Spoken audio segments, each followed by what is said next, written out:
Toku Secrets is a podcast run by the Anime Secrets website. Check us out at animesecrets.org for more anime, video game, tokusatsu content. Remember to follow us on Spotify, Apple Podcasts, YouTube, or wherever you listen to podcasts today.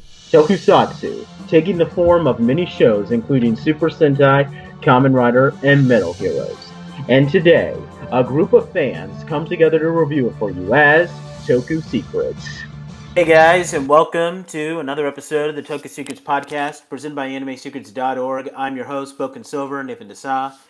And today, we are beginning yet another Sentai. We took a bit of a break to do Gridman, and now we are back to Super Sentai, as we are going to be reviewing Kyoryu Sentai Zyuranger. We got the whole crew back on again. I'm going to let them introduce themselves. Go ahead, guys. Nope. Pat, Chink, and Red. Rizwan Gokai Red, and dear God, I am happy that this is better than anything I got with Zahn as the main protagonist. That is my pop shot in the first 10 seconds there. Wow, that's a record. Say it now, but okay. And I'm Anthony, also known as Kyoryu Green. This is laughing at what you just said.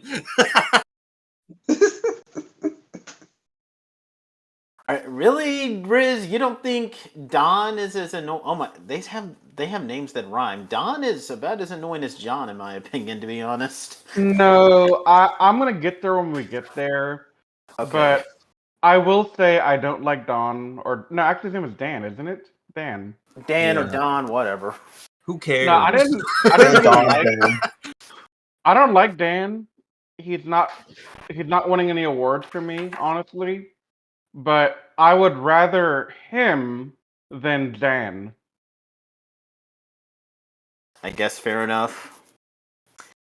So if I had to pick a poison, I'm gonna go to one that doesn't hurt me as much. That's like picking between two piles of trash. Who cares? They're both piles of trash. Well, no. The better analogy is that's like picking your next American president. Mm-hmm. You're screwed no matter what you do. Exactly. All right. So anyway, like I said, we're doing Kyoryu Sentai Zyuranger, which translates as Dinosaur Squadron Beast Ranger. It aired from February 1992 to February 1993. The series head writer is Noboru Sugimura. He was previously the head writer of Kamen Rider Black, and he was the main writer of a couple of Metal Hero series, Mobile Cop Giban, and Special Rescue Police Windspector, and Super Rescue Soulbrain. I've never seen any of those series. I've heard that Windspector is good, but I'm not sure. And he would be the head writer of Super Sentai for the next 4 years, starting with this. So he would do Zyuranger, and he would be the head writer of Die Ranger, Kaku Ranger, and O Ranger. Unfortunately, he passed away in February of 2005. He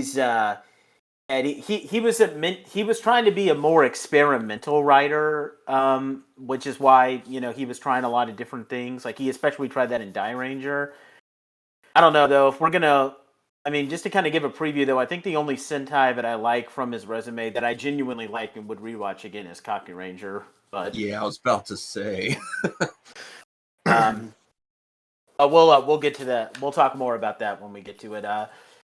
Zyuranger is the first Sentai to feature a dinosaur motif, a very popular motif that's been used in Aba Ranger, Ryuger, and Ryu Soldier. So it's like the most overused Sentai motif ever. In fact, there's literally a crossover movie where they have Zyuranger, Aba Ranger, and Kyoryuger team up, even though that was supposed to be Kyoryuger's team up with the Go Busters, and that was adapted into a Power Ranger special too, by the way. But most importantly, and this is the reason why everybody here in the U.S. loves this Sentai, it was adapted into Season 1 of Mighty Morphin Power Rangers.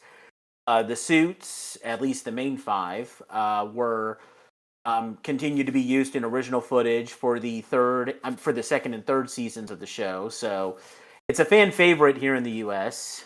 And interestingly enough, this is the only Sentai to date where every single monster of the day was adapted into Power Rangers. Like every other Sentai other than Zyuranger, there's been at least maybe like one or two monsters that didn't appear in Power Rangers.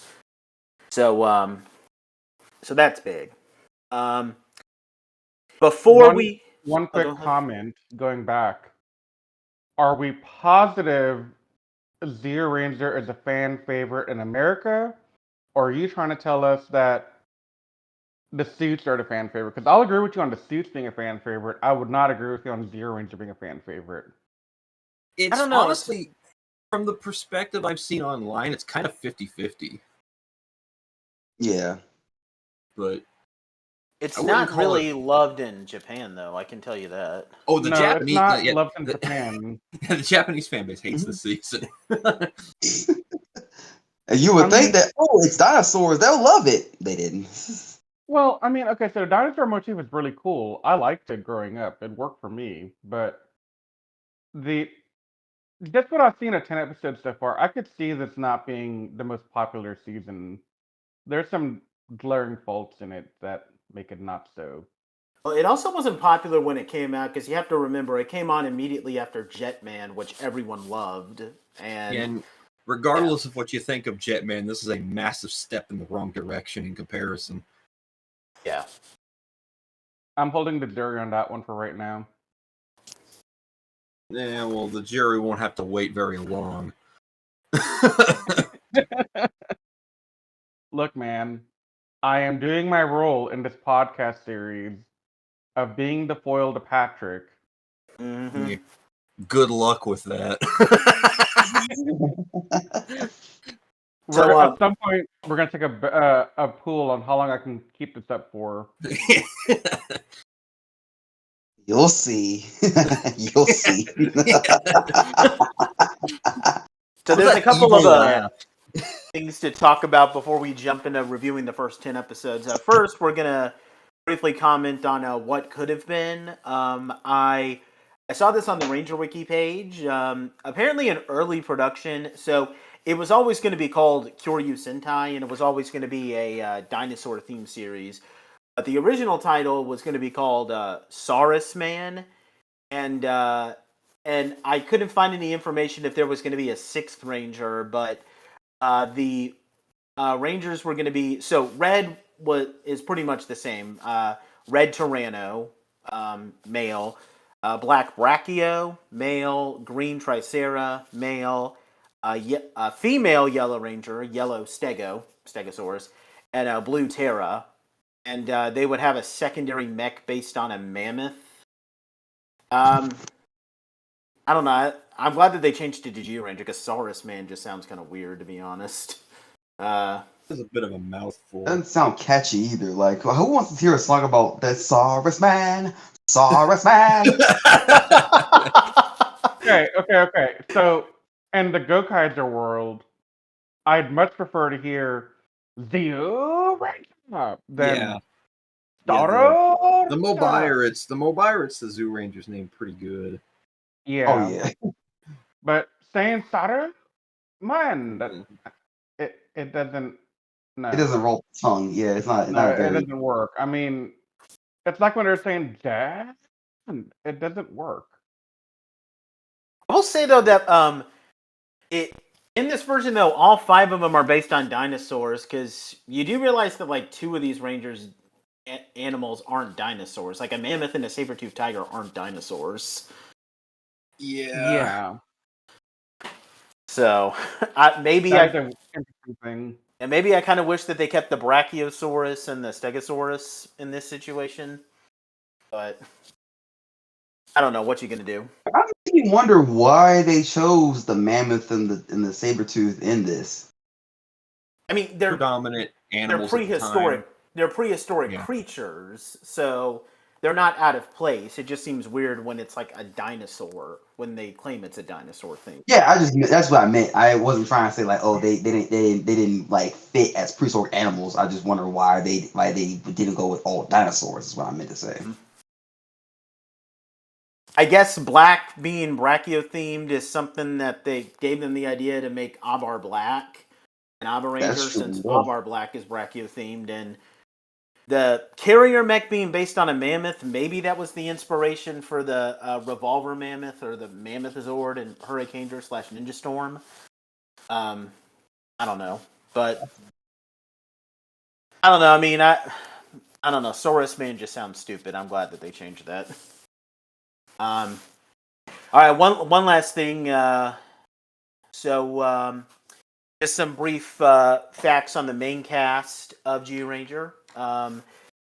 Yuta Mochizuka, who plays Geki. I've actually met him in person. He's really awesome. He was previously the leader of the Neo Jetmen and Chojin Sentai Jetman. We already saw that when we reviewed Jetman. Similarly, Jun Tatara. No.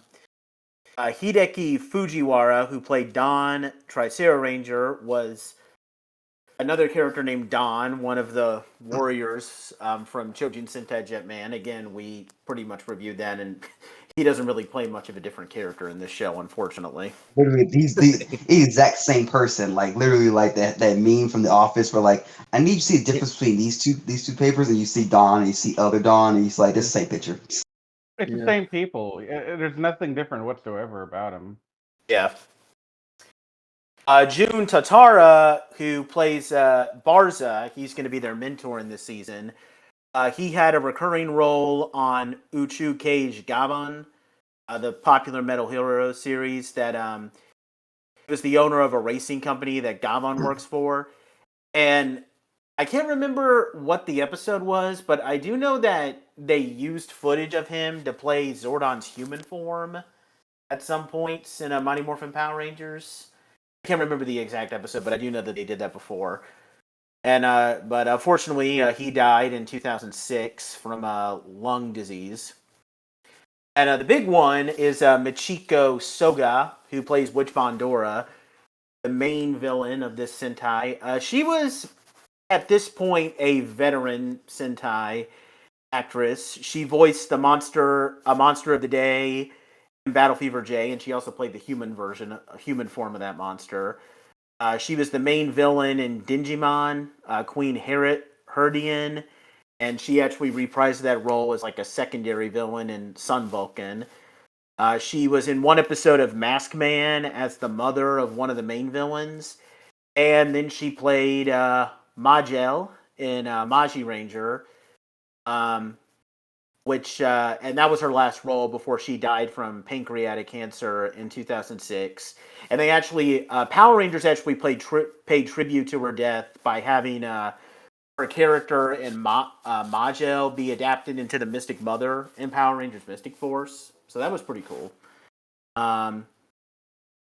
So yeah. So we're going to jump in. Since this series doesn't have a cold open, and it's going to kick off with the theme song, we might as well talk about the theme song. Just a brief fun fact about this theme song, though. It is actually performed by Ken Sato, who was... he previously sung the theme song for Turbo Ranger, and he was also the actor who played Red Turbo. So that's pretty cool. I got some very choice words to say about this theme song, so I'm going to let the other guys give their thoughts on it first, because I don't want to... I got some very choice words to say about it. Go ahead, it's guys. not an inherently bad theme, but it's definitely one of the weakest Sentai themes ever. I'm gonna go first with my quick comment before I let Nate and Patrick rip into shreds. I heard Patrick not rip into shreds, so maybe. But I already said my piece. yeah.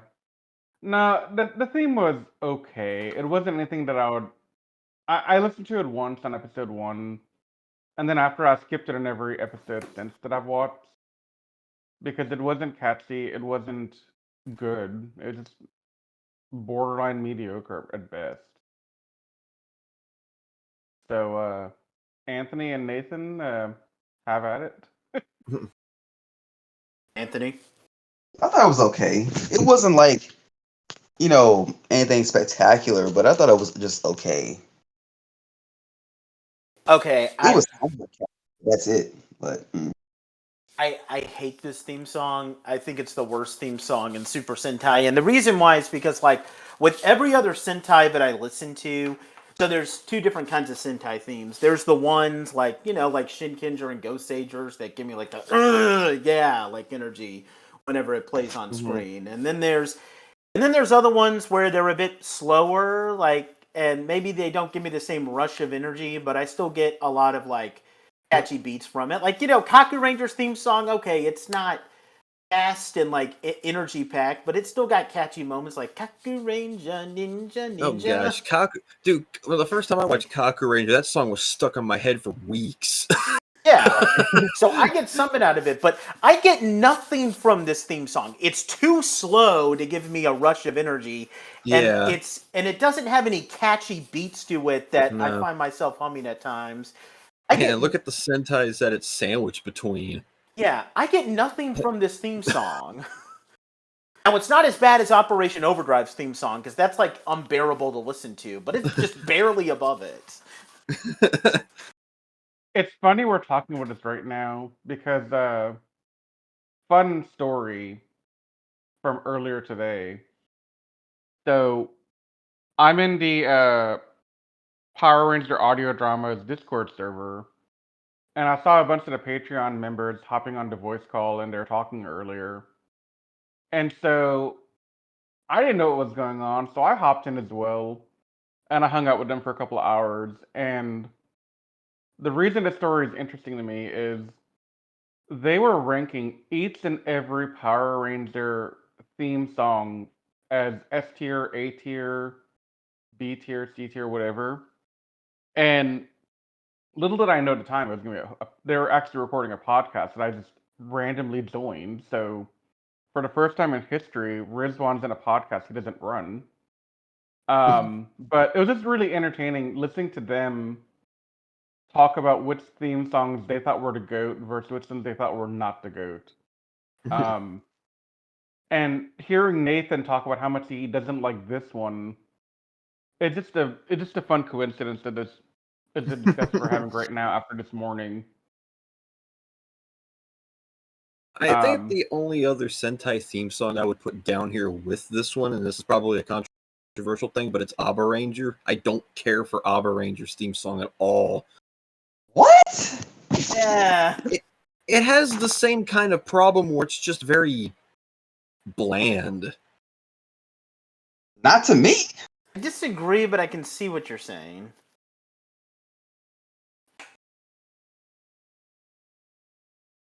I can't agree with that. I'm sorry. It's probably my least favorite theme song from that era, at the very least. Like, if I had to pick between, like,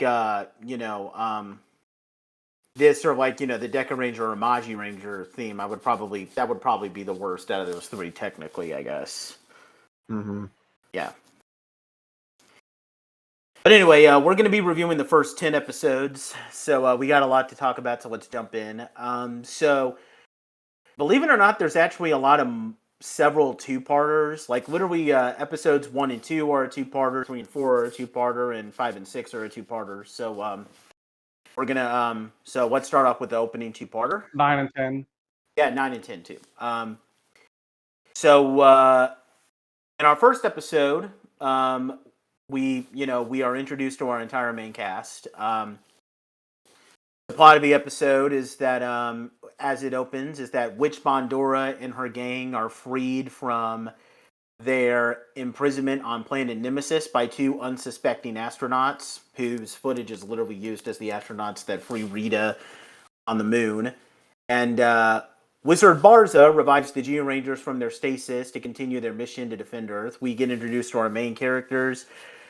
We have our brave leader, Yamato Tribe Prince Geki, Tyranno Ranger, red. Stoic and intelligent Sharma Tribe Knight, Goshi, Mammoth Ranger, black. Free-spirited and brash Etoph Tribe. I don't know how to pronounce some of these things, and I really don't care. Exactly. It's not like they're going to go into much detail about what these tribes are anyway. What detail? Exactly. Don, Tricera Ranger, blue. Young and optimistic, Dime Tribe, Knight, Boy, Tiger Ranger, Yellow. Everyone knows this. The Yellow Ranger is male in the Sentai, despite it being a woman. Boy is a boy. Yeah. And gentle and caring, Lithia Tribe Princess May, Terra Ranger, Pink. You know, go ahead. What was that? I was gonna say something real quick, but I can wait. Oh, okay. I'll just finish listing off the cast. We have their mentor, Sage Barza, who works as a maintenance man at an apartment complex where the Zyuranger secret base is. And then our villains, we have Witch Bondora, who was Rita's counterpart. She's the main one. Her gang include her monster maker, a leprechaun-based villain called Pleprecon, Vinster's counterpart. A scatterbrained vampire alchemist, Top Pat, Babu. His dim-witted hobgoblin partner, Bookback, that was Squat. And finally, her Griffin warrior and main general, Grifforzer, who was adapted into Goldar. And for a long time, Grifforzer actually is not capable of intelligent speech. I will bring up when he is, but at least in this batch of episodes, Grifforzer is not capable of speaking. And she has armies of soldiers that are made of clay called golems. They were made into the putties. Okay, what were you going to say, Riz? I was gonna say, as much as I love the Once and Always special, one thing that crossed my mind earlier watching Zyuranger was, what if Trini had a son and we got a male Yellow Ranger in MMPR canon? I thought that'd be kind of interesting. Yeah. Just like a callback to the Sentai, but not anything profound to mention. I just thought it was a cool thing to kind of make a one-off comment about. So for this episode, Bondora, after they get freed, they begin attacking Earth, and they actually capture 2 children that are trapped in the space shuttle when they shrink the space shuttle down. And Barza frees the Zyurangers, although for a reason that doesn't really have much of a bearing on the plot. Geki takes a little longer to revive. And Geki saves the other Zyurangers before they nearly get burned to death in Bondora's palace. After which Barza gives them their Dino medals, which is what we're adapting to the Power Coins. And they use their Dino Bucklers, Power Morphers, to transform into the Zyurangers. Brief thing, you guys, of course, the Zyuranger standard sidearm is called the Ranger Stick, which has a gun and a mini dagger form, blade blasters. One thing that was not adapted into Power Rangers that we'll see very frequently is that Geki, Goshi, and Don all have their own motorcycles called the Soarer machines. And Goshi and Don's cycles have sidecars attached to them for Boy and May to ride in. But most of the time they use these motorcycles when they're untransformed, so that's why you don't see them in Power Rangers, although they did make toys out of them. Yeah, they transform into the Zyurangers, and this is probably going to be a short discussion since I know we all have very fond feelings of it, but what do we think of the Zyuranger suits, guys? Anybody want to go first? They're one of the best suits in the franchise set up. I know a lot of people complain about them having just a diamond design on them, but personally, I've always been a fan of more simplistic outfits, and the helmets are just perfect. Oh, yeah. Like, these are probably my favorite Sentai suits ever. They're top 3 for me. Yeah. I think that there's a perfect balance between color and white, and yeah, there's nothing to complain about with those helmets. These are top 3 for me as well. Yeah. My top 3 probably would be these suits, Mega Ranger, and Gokai, because I really enjoy the pirate motif. But yeah. One of the things that I also love the in-space suits. Yeah, one of the things that wins these over for me is that in motion, I think they look perfect. Like, they look sleek. Yeah. Oh yeah, definitely. And even now, if you look at the suits in action, they still hold up really well. Oh yeah. Like, So there's some suits that, when you look at them now, like, almost 30 years later, they don't necessarily hold up that well. Like, most of the Zyuranger suits don't hold up that well to me. No. A lot of the early Sentai as well, but that's a product of them being early Sentai. Yeah. But And yeah, no, I agree. I just love the details that they add to the helmet. Like they don't try to do the same thing for every helmet. Like they really went all out, and I appreciate that even more nowadays. Because like I'm gonna be honest, like even though I think that Abba Ranger might be a really good dinosaur Sentai, when I look at those helmets, it looks like they just did the bare minimum, like the dinosaur motif. Like these are the only suits that from like a dinosaur themed Sentai that I think are still really great. I know you like the Kyoryu suits, Anthony, but I'm not really a huge fan of those. I'm not. I mean, it's fine. It's not a taste for everybody, but I'm still gonna defend them no matter what. So yeah. Well, what do you think of the suits, though, Anthony? You were kind of quiet.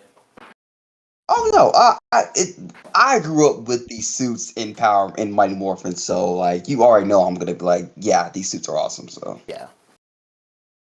I mean, would we say that they're in the top, even if we kind of took the nostalgia factor out, though? That's what Well, I don't if have things this. hold back out, then nah, it still holds up honestly for me. My top 3 is unchanged, even if you take nostalgia out of it. Yeah. Like I don't have as much nostalgia for Mighty Morphin because I did watch it when it was airing, but I was kind of too young to remember it. The first season I remember watching thoroughly was Turbo, so those are probably the ones I had the most nostalgia for. I don't like the Car Ranger outfits that much, to be honest. So yeah, fair enough. The Zyuranger suits are just the best to me. I mean, the only suits I would definitely put ahead of these are the Mighty Ranger suits, and that's for I really love those suits, but those just barely outdo it. Yeah, it's the capes. I don't blame you. Yeah. Well, those are still awesome looking suits. I like those suits. Yeah, they are. All right, so pretty much. This ends. This episode ends on a cliffhanger where Geki, Goshi, and Boy are holding off Graforzer, and Dan and May try to save the space shuttle, but then the first Bondora's monsters, the Dora Titan, this giant monster, appears and steals the space shuttle, and that leads us to episode 2, where the Zyurangers are lured into a trap. Now, an important thing to note is that we actually get more of the backstory of the Zyurangers in this episode. 170 million years ago, during the time of the dinosaurs, there were 5 tribes of human civilization. They were all protected by a dinosaur guardian, and they lived in peace. And then when Bondora rose to power, the 10 guardian beasts sealed her away on planet Nemesis, and each of the 5 tribes chose a warrior to be placed in stasis, ready to fight in case Bondora ever returned. Those are the Zyurangers. Geki actually reveals that he lost his parents and his little sister in the battle, which his little sister is going to be kind of weird to factor in when given a later arc, but we'll talk about that when we get to it. I want to make a snark comment here real quick. If you want any more information about the Zyurangers' backstories from this, too bad. Yeah. This is literally 95% of the backstory info we get on these people. Mm-hmm. Yeah, I have opinions on that, which I'll get to at the end when we're talking about our characters, but I'm going to hold my tongue until then. We are shown how Bondora's monsters are made. If you've seen Mighty Morphin, then you know what happens. Pleprecon makes mini models out of clay and then uses a machine to bring it to life. He creates a skeleton monster in this episode. Most of the episode is just the Zyurangers battling against Dora Skeleton to save the space shuttle, which they do. And then at the very end, when Dora Titan reappears, Geki's guardian beast, a Tyrannosaurus, arrives, and Geki takes control of it and uses it to defeat Dora Titan. And the episode ends with the Zyuranger standing victorious and putting their hands together. So, what do we all think about this introduction arc, guys? Anyone want to go first? I'm gonna go first Okay. before Patrick can say a word. Because if I don't, I'm not gonna get a word in. So I'm gonna just start off by saying this isn't anything to write home about. I honestly think Data Dumpster did this a lot better, and that's ironic given they ripped it from here. It was super mediocre. It was not anything that interesting. I did like the way he woke them up by putting the key in the door to revive him from some weird Superman-esque looking portal that floats into air thing. That was kind of cool, but other than that, I mean, cool, I guess, but it was just mediocre. Like I would probably just say I'm gonna just give the score right now. This is probably like a 6 or a 7 for me. Okay. Y'all can go next. Whoever wants to go. Anyone else want to go before me? You want to get yours out of the way, Anthony? Oh yeah, I'll get mine out of the way. Like the introduction was fine. It was just I can't really put my finger on it though. It was like they emphasized so much about how why the delay with Geki kind of just confused me. I'm just like if they were like why they had to delay his introduction where it didn't really affected that much. They could have just I don't know. They all could have came out at the same time and it wouldn't change anything. That's just my opinion though. Yeah, I mean, I've seen worse openings for Sentai. Looking at you, Geki Ranger. But I've also seen way better openings for Sentai. And this one just doesn't do anything to stand out in the crowd. Like, I don't know. It was kind of to me, is what I'll say. I'll just get mine out of the way so I can let Patrick give his piece. I think I like this. I mean, I don't think it does a great. The reason why I take off points is that I don't think it does a good job at conveying the personalities of the Zyurangers. I think we get a little bit of Don since we're shown that he's a little bit lazier in this episode, but in the second one at least. But I don't know. I mean, I give it a free pass just because it's the first few episodes and the first 2 episodes, and we're shown that they're noble enough to be Rangers. The thing that I love though is that I love how they only introduce the Tyrannosaurus. Because I miss the days of Sentai where the individual mechs are capable of fighting by themselves. You mean you don't like how King Ozer did the Zord release? Wait, what do you mean? I'm making a joke. Right. Okay. Sorry about that.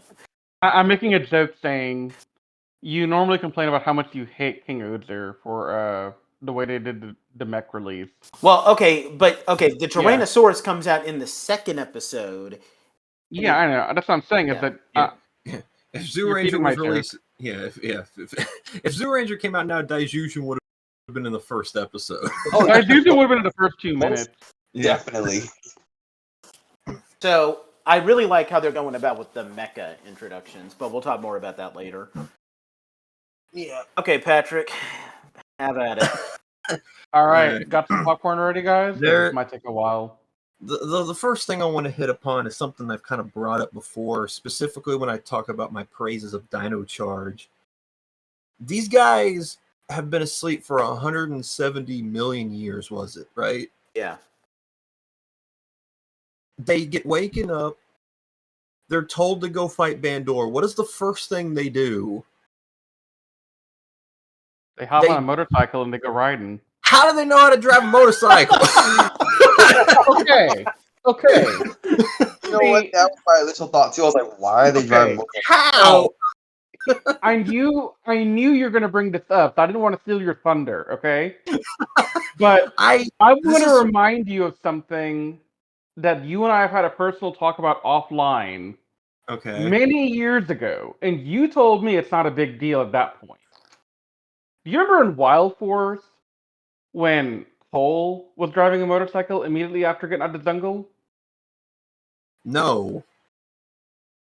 I don't It remember Wild happened. well. Did it? It Okay, my happened. opinions have probably And changed. you were just... My opinions on that would probably have changed by now, and I don't particularly like the sound of that either. Yeah, it was totally...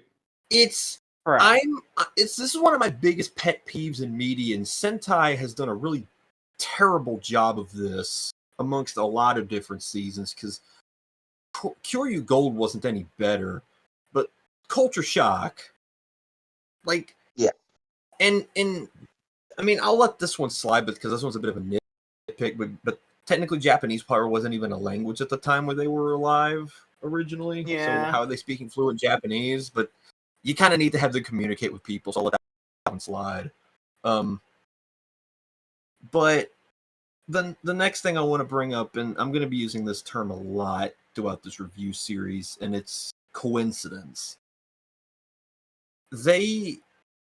I'm convinced that the writers didn't know how to write the Zyurangers out of problems. So they just made things happen. The key to unlock Geki's door breaks. Oh crap, how are we going to get him out?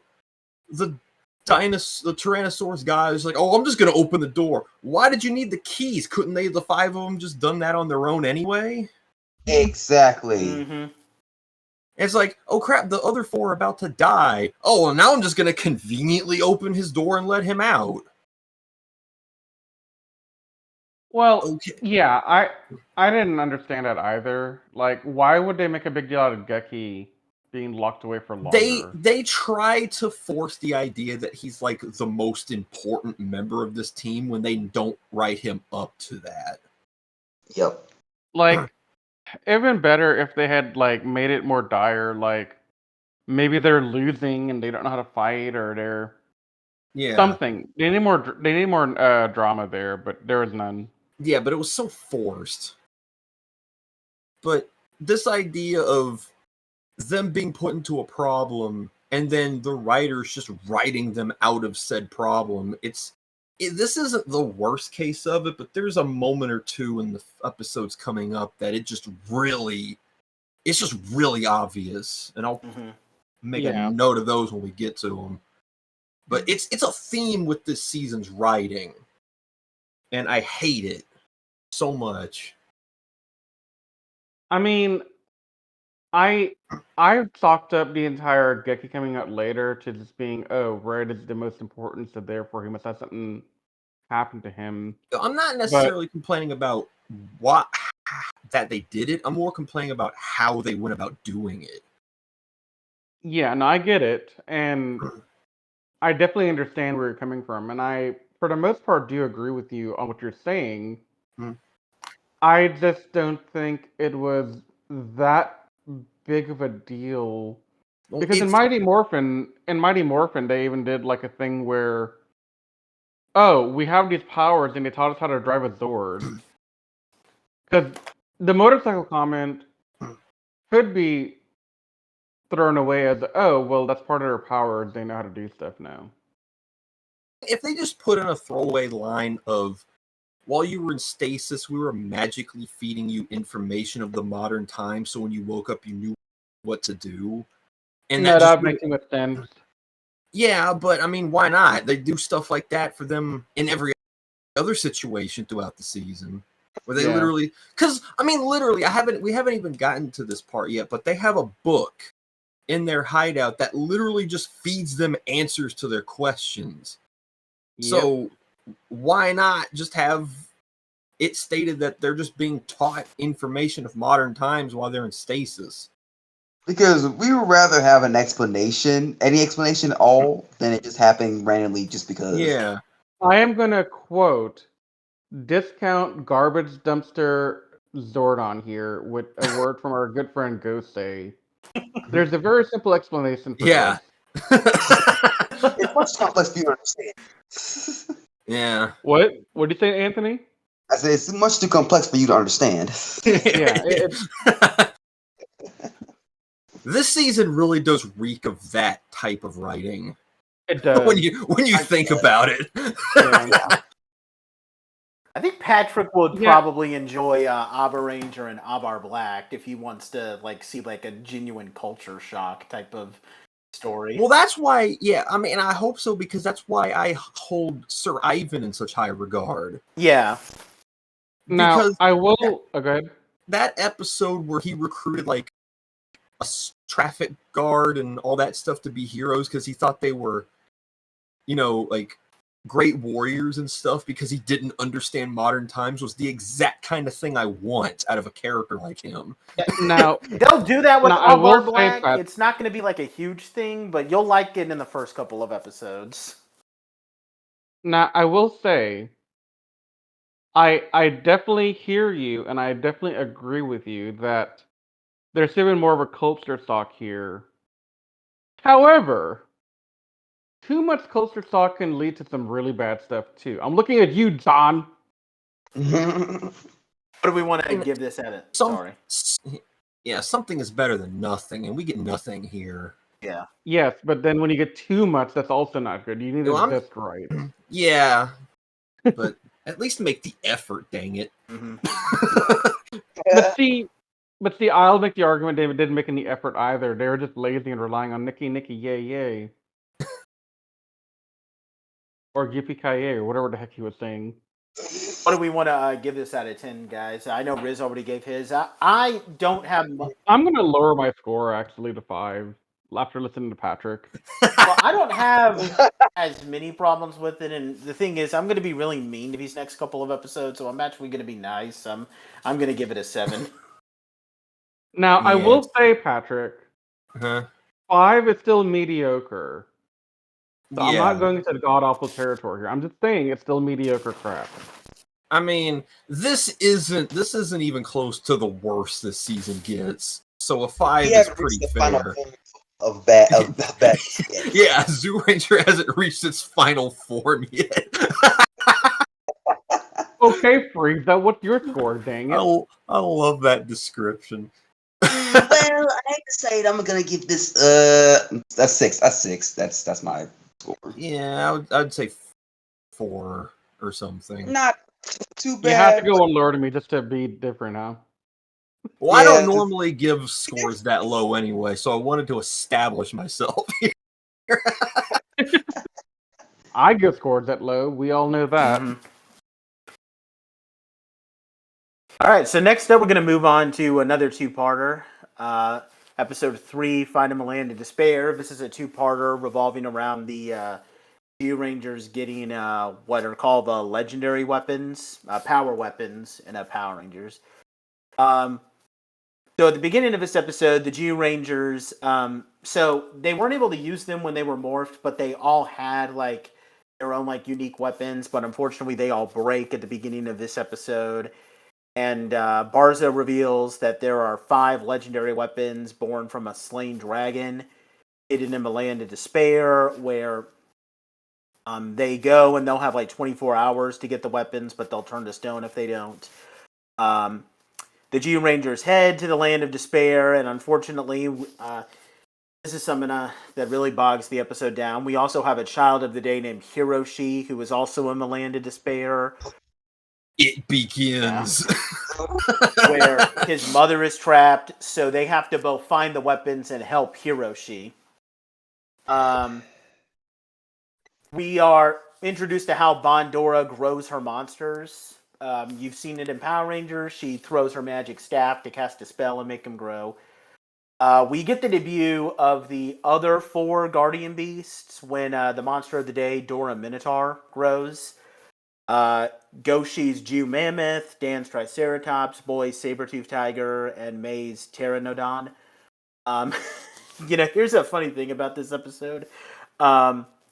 So the footage of the other 4 Zyurangers, so Goshi, Don, Boy, and May, the footage of them summoning their Guardian Beasts in this episode only, they would frequently so keep in mind, Mighty Morphin really liked to show the full Megazord sequence a lot to kind of pad the episode out. So you would get the footage, and even a regular episode, you would get footage of each Ranger calling their Zord and the Zord arriving, and then showing like the complete sequence because they need to show off the toys and everything. They actually reuse the shots frequently of them calling their guardian beasts. Here's the awkward thing: the shot of May calling her guardian beasts has Hiroshi standing right behind her in the background, so you can't use that shot. So what did Saban do? Well, let's just not show Kimberly calling for her Zord and just hope that the audience is too stupid to realize that. That was always so awkward. I even noticed that as a kid. Didn't even like bother taking footage somewhere else. I would have preferred that over anything, but wow, that was lazy. Yeah, it's so awkward. Like you see Trini call for Sabertooth Tiger power, and then we see the Sabertooth Tiger Zord, and then just spontaneously, even though we don't see Kim do anything, here comes the Pterodactyl Zord. So I just wanted to bring that up because even when I was a 5-year-old kid, I always noticed that, and that always bugged me. So unfortunately, at the end of part 1, Hiroshi begins to fall into despair over his mother, and he starts turning to stone. That then leads us to the two-parter where the Zyurangers, with only a few hours left, well, not even an hour left, they overcome a trial with an evil sword, and they get legendary weapons. Now, even though these were adapted into power weapons, they actually, one thing that I think is cool in a Zyuranger is that they have their own, like, medieval-looking form when the Zyurangers are unmorphed, but then they'll transform when the Rangers morph. I actually think that's really cool. They include Geki's Ryu Gekiken, which translates as Dragon Strike Sword, a sword, power sword. Goshi's Mothbreaker, an axe that has a blaster mode, the Power Axe. Dan's Triceralance, a double-bladed 3-pronged spear that can split into 2 short spears. Boy's 2 saber daggers, and May's Terra Arrow, a bow and arrow. And they combine to form the Howling Cannon, the Power Blaster. And this episode, the Zyurangers use the legendary weapons to defeat Dora Minotaur. They save Hiroshi and his mother, and then the episode ends with them doing some epic posing with the legendary weapons, and that's it. What do we think of this episode, guys? Anyone want to go first? I'm gonna cut Patrick off again real quick. Please. Okay. I do have a couple of nitpicks in this episode because in the first two-parter, they're very clearly using weapons of this exact same design as the ones that they use in the later episodes in this batch that we're watching. But then when they're in their civilian form, they're using utter crap as their weaponry. But then when they get their final copy of the weapons at the end of the two-parter, those weapons don't look anything like what any of the other weapons, and I don't see them again after in that form. So I'm very confused on like what these weapons are and why we don't see them used ever again after they're so dang good. Or is it about the ones they used before they got broken, or Okay, so I'm gonna use Power Ranger terms here because that's what I'm more comfortable with. Mm. The power weapons that we see in episodes 1 and 2 are the power weapons that we see throughout Mighty Morphin and I'm assuming throughout Zyuranger. The weapons they're using in episode 3 at the beginning are akin to like training weapons, like a wooden sword or whatever crap. Yeah. But then at the end, they get some pretty cool looking weapons that don't resemble the power weapons. They look different, and you never see them again. Well, they have. But then in the next episode, they're the power weapons. So I don't understand. Like, do the weapons morph with the Ranger? Is that what happens? Yes. That's besides that. What?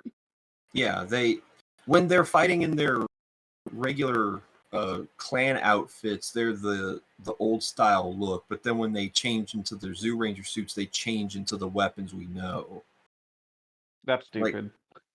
He is established that this is.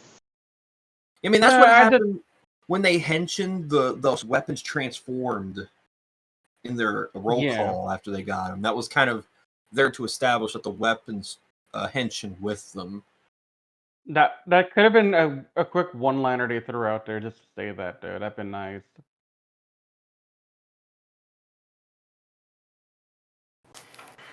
But overall, my thoughts on this, beyond my nitpick on the weapons, again, mediocre, nothing... It's typical Super Sentai type thing where you go on a hero's quest to find your weapons, and of course, you gotta save the little kid the evil witch kidnapped, and, you know, his mom's there as well, and everyone's turning to stone. It's very typical Super Sentai, and I don't have any other real big nitpicks about it, honestly. It was fine. Yeah, the Hiroshi plot in this episode is really annoying because I feel like if you cut that out, this could have been a great episode where like each of the Zyurangers have to like fight against a monster or something to get their individual legendary weapon. Like this is a perfect personification of one of the biggest problems with Zyuranger. If you cut out these Child of the Day plots, this series could be so much more. But you have this stupid Child of the Day plot, which doesn't even make any sense because like you don't need to have Hiroshi in there. They already have a reason to go to the land of despair, so it's useless and it just bogs the episode down. They could have made it the one. They could have made it the one episode like they did in Mighty Morphin and called it a day. Yeah. Like Mighty Morphin wrote this better. Exactly. That's saying something. And this was like an early Mighty Morphin episode where the writing was not really that great. No, this was episode 3, I think. 2 or 3. Oh, it was 3. Never mind. Yeah, episode 3, Mighty Morphin. I thought it was done better over there.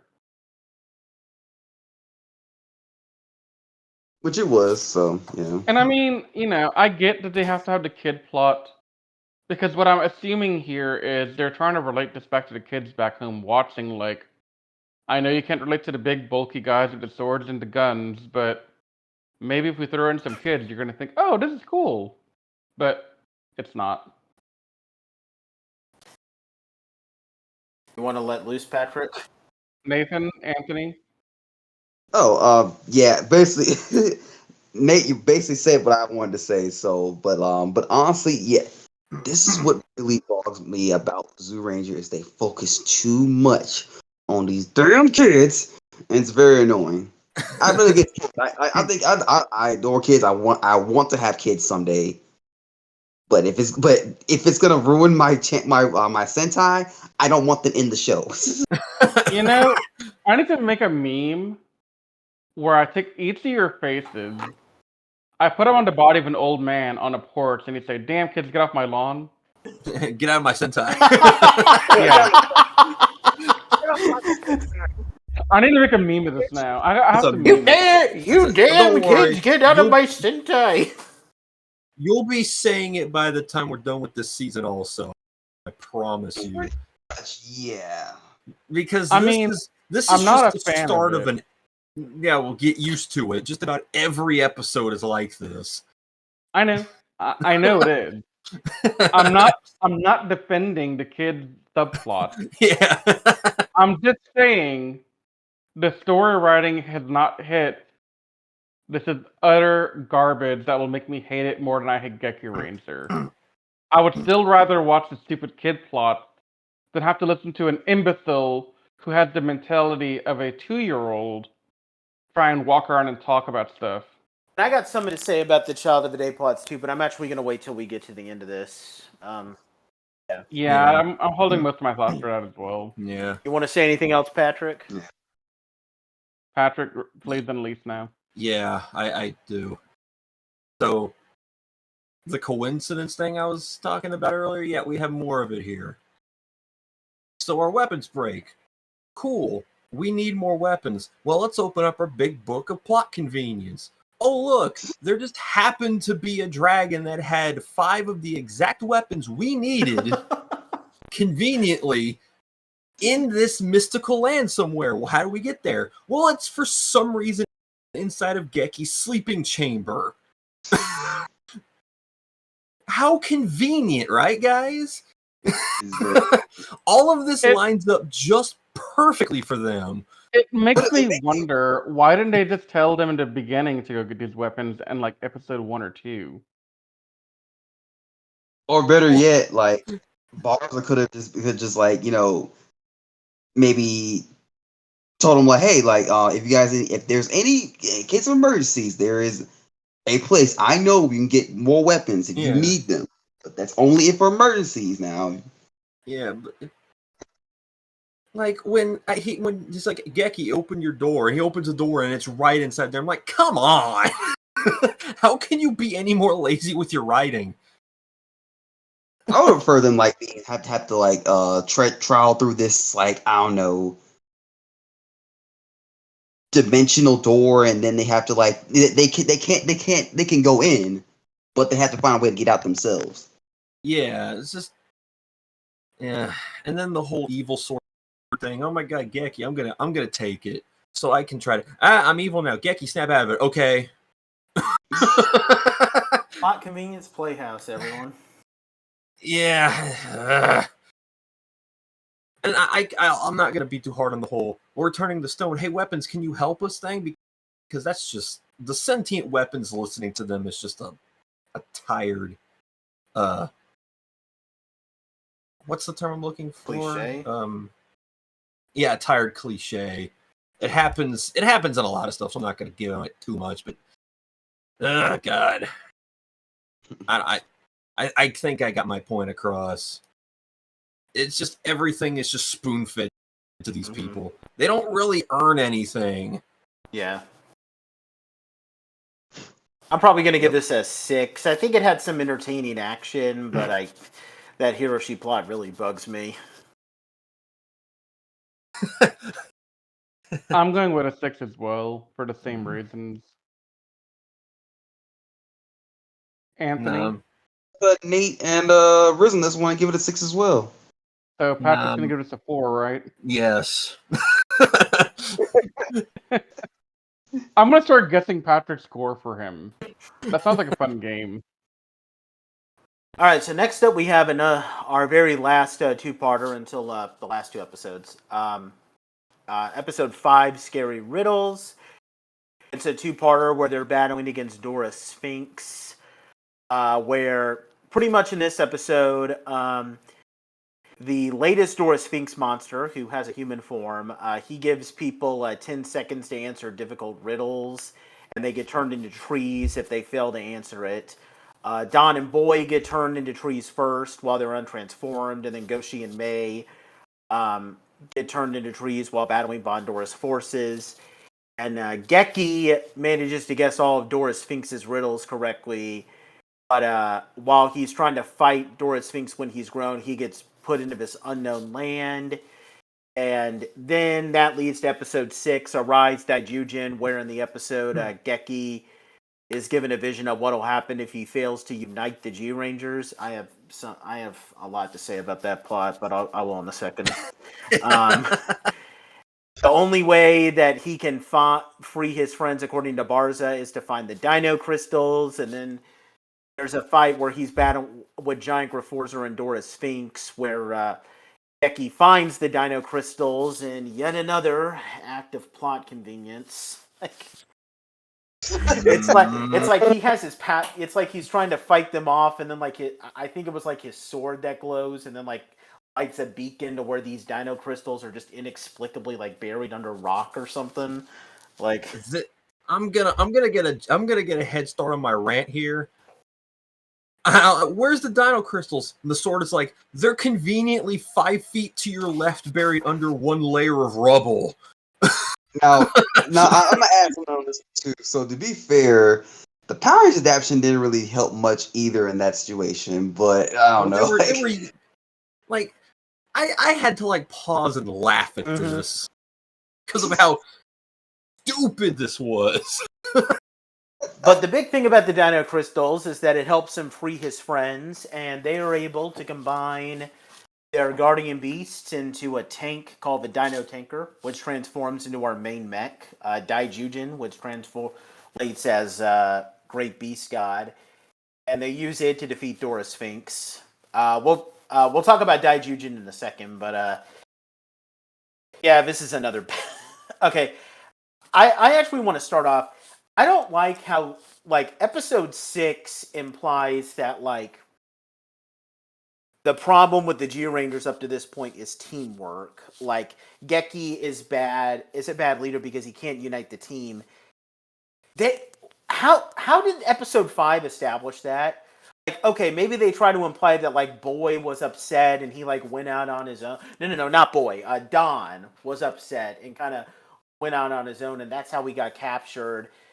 But then May apologizes that she didn't work with the team and went out on her own. But May, you were fighting with Geki and Goshi when you got turned into a tree. You didn't go out on your own. This is a horrible way to convey teamwork. I've never got any implication in episode 5 that there was a problem with the teamwork with the Zyurangers. Well, if they really bothered about this though, is that in the 2012 Team Ninja Turtles cartoon that came out on Nickelodeon, did a better job of showcasing that same conflict with Leonardo, and that showed that the three turtles were kind of not really following his leadership like that, and he was frustrated, so he talked to Master Splinter about it, and Master Splinter was like, "Hey, well, you want to be leader, this is what you gotta do as being leader. It's not about how them appreciating you or whatever. It's just, you have to just stick with it and just be a good leader." And that managed to make it better than what's doing here. Then this is just not helping. Is that in the all. original You cartoon? want to know why that's the case? Yeah. No, this is back in the 2012. Oh, okay, all right. With the you want to know the animated one. It's you want to know why that works so well compared to this, Anthony? The Turtles shows always do an incredible job of exploring the characterizations of the Ninja Turtles and their relations with each other. Yep. This show has done jack diddly squat with that. So this is one of those, they have bad leadership. How do we know? Because we told you. Yeah. We don't have to show you conflict. We don't have to show you anything. We'll just tell you what happens, and you have to believe us. You want to see real team conflict? Look a season back. That actual team conflict. Exactly. Want to say anything, Riz? I was enjoying the popcorn, but yeah, I do have some thoughts here. That Michael Jackson meme of him eating popcorn. Yeah. Yeah, basically. I mean, I don't know. I differ from y'all a little bit here, because definitely Dan was a dick and didn't have the team commitment to stick around and help when he wanted to go get his woman, So he screwed up and he was not a team player.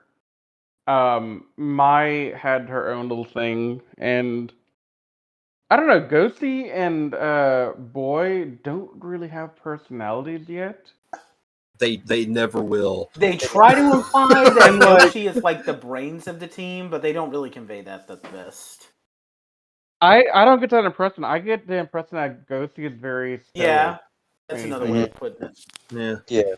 But the point here is they do a decent bit to kind of convey this team has a long way to go before they're really a team.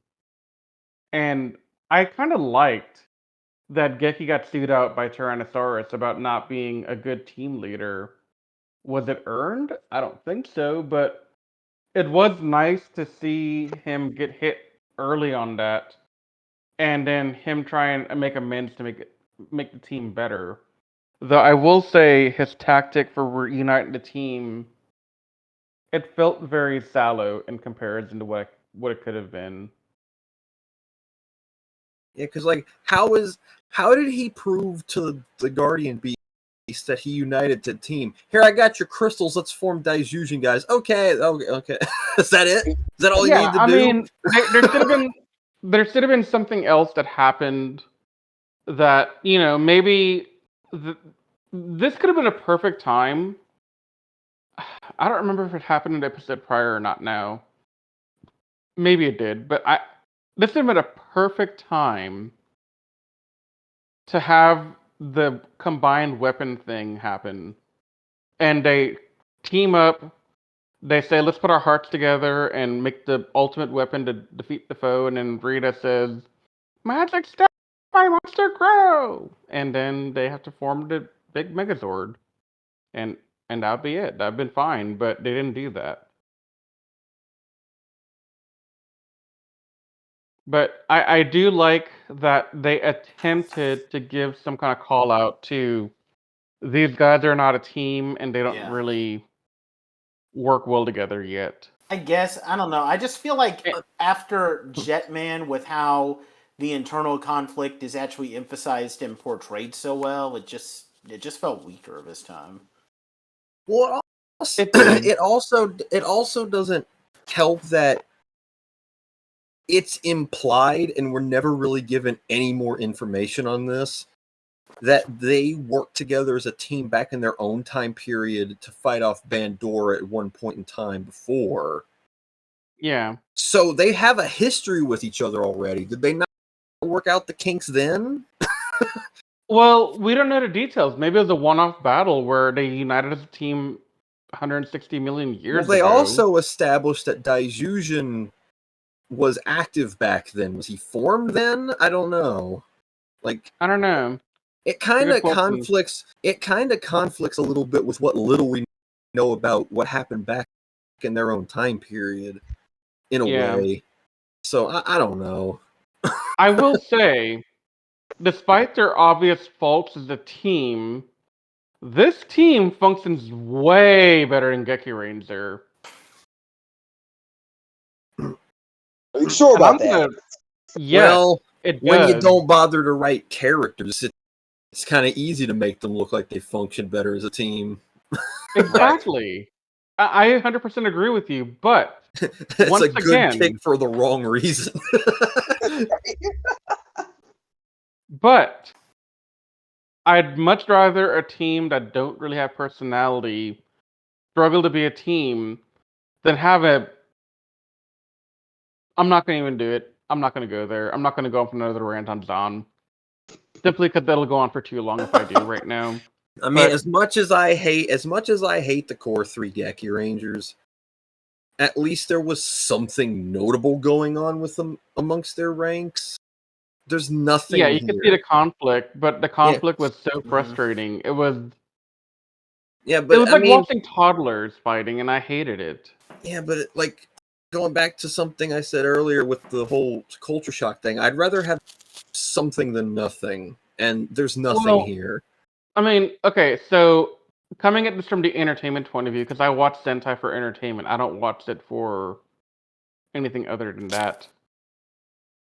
If I'm entertained, if I find it engaging to some level, I'm going to keep watching it. At this point, the stuff with Zyuranger, with the weak story and the weak characters, it's not the best thing in the world, but god dang, it's so much better than what we got with Zyuranger. Because at least I can tolerate these people. I can't wait till we start reviewing a really good Sentai so that you can stop saying at least it's not Zyuranger. You don't let it. You haven't brought up a good Sentai in like. We have since Senkanzer. Supposedly 3 coming up. Well, I can vouch for one of them. Yeah. Well, yeah, but like we haven't had a good Sentai to review since Gokai and Senkan. Okay, Jetman wasn't a bad Sentai. I know it was a little disappointing, but it wasn't horrible. It wasn't horrible, but it was mediocre to me. Yeah, okay. But I'm not going to say it's a good Sentai. I'm going to say it's a mediocre Sentai because it's very average. And the same goes here with Zyuranger. It's very average. There's nothing compelling to make it stick out as one of the greats or one of the worst. Yeah. It's just middle of the pack, very nondescript, very kind of there. What do we want to give this two-parter out of 10, guys?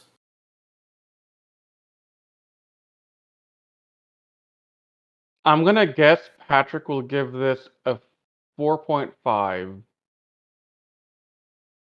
Honestly, even though this has the biggest stupid moment of these, well, I don't know if I want to call it the dumbest part of these It's four not. out of these the whole finding the crystals thing. It's mind-numbingly stupid, but the whole idea behind the Dora Sphinx was actually pretty engaging, and it kind of salvaged what little there was to this two-parter, for what it's worth. So I'll give this one a 5, just because I feel like being generous right now. And see, I couldn't. I gave you a 4.5 on that, Patrick, because I couldn't tell if you're going to lean to a 4 or a 5. So I figured I'd land in the middle, so at least I'd be close enough. At least the Dora monster was entertaining. That's. Oh no, I actually enjoyed Dora Sphinx quite a bit. I don't know if I mentioned it earlier, but Dora Sphinx and his little gimmick was pretty entertaining. And honestly, I spent some time trying to guess the riddle, and it was engaging. I was entertained trying to figure out. And I like how they Well, used that gimmick. one of the to things- fight him too. Yeah. Oh, that was pretty wonderful. Yeah. Actually, I like that. Because Yeah. this is something we haven't really touched upon yet, but Zyuranger is very heavily inspired off of European and Western lore and mythology more than anything else. So they take heavy inspiration off of what did these creatures do in their mythos, and how were they defeated in said mythos, and it makes the Dora monster conflicts and fights actually probably the best part of this season. And my liking for how Dora Sphinx works, that's actually why I'm going to give this a 5. That makes it good. Yeah. Well, okay, not good, but meh. I'm gonna give it a 7. Anthony? I'll give it a 6 too, because this was actually one of the better episodes, honestly, like as far as how the plot goes, and it made a lot more sense than it did in Power Rangers, because like, oh, why are Billy and Trini there? Oh, they're busy doing other stuff, and why did freaking Zach punch Squat and Babu out of nowhere? Because I will say the entire unhensoned them running to try and punch the guy was kind of entertaining to watch as well.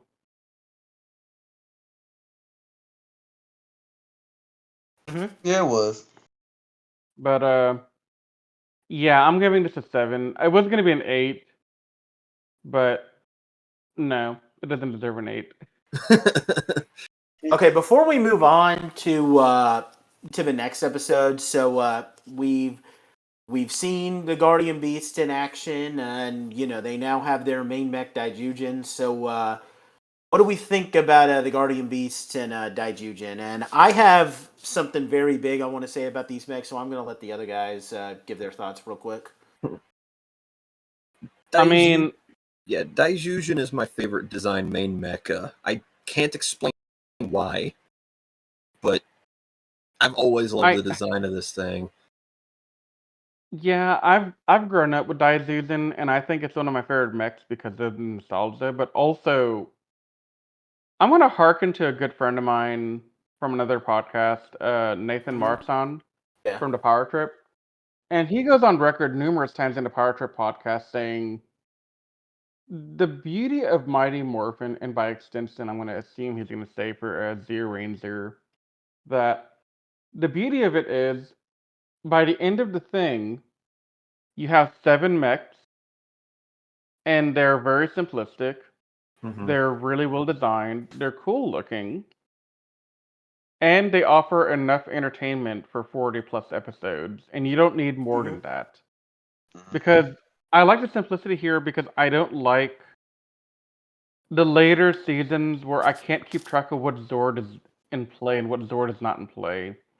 Like, honestly, after Lost Galaxy, I start to not like the mechs anymore all that much across the board because there's too many of them. And it gets to be too much to keep track of, and it's annoying.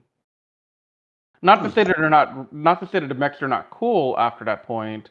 They are, and their designs are really badass. But I don't know about after Lost Galaxy. just, Maybe after Wild Force, though. For me. well, it began with Lightspeed a little bit because there's like 4 or 5. There's at least 4 main mechs. And that's when I started to feel like, okay, this is getting to be ridiculous. I mean, Turbo had the same problem a little bit, but it really got to be noticeable in Lightspeed. But yeah, definitely Wild Force is where things got really irritating. Which, on top of the fact that I hate Wild Force, didn't really help matters too much for me. Anthony? Yeah, as just this is everybody said, I grew up with the too, so yeah, I like it because it's pretty badass. That's all I can say. As for Daijujin as a person, I'm gonna hold on that. Okay. Yeah. I wasn't gonna talk about the person yet because I have opinions on that later. No, wait until we get to the Dragon Ranger arc. Yeah. Just But so here's something to really talk about, like not just with like these, but like the Zyuranger mech line in general.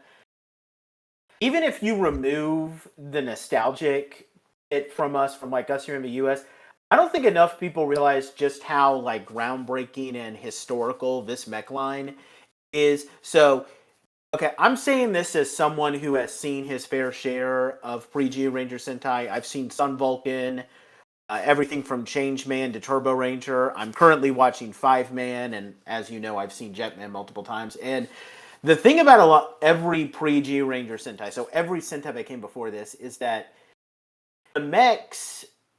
So, okay, some pre-Zyuranger mechs are cool. Like I like Masked Mans and everything, but the mechs in all the pre-Zyuranger series, they all have like the same type of gimmick and everything, where all of them are based on vehicles. Like even Live Man, which is an animal-themed Sentai, their mechs are vehicles that would just like some superficial animal-based things. Like, Red Falcon, okay, his mech is based on a Falcon, but it's just a jet fighter painted to look like a Falcon. And Blue Dolphin, it's supposed to be a dolphin, but it's just a submarine painted to look like a dolphin, and so on and so forth. And to give a more like example that you guys would be familiar with, look at the Jetman mechs. Okay, they're meant to be themed after birds, but they're just jet fighters with like some superficial bird paint on them.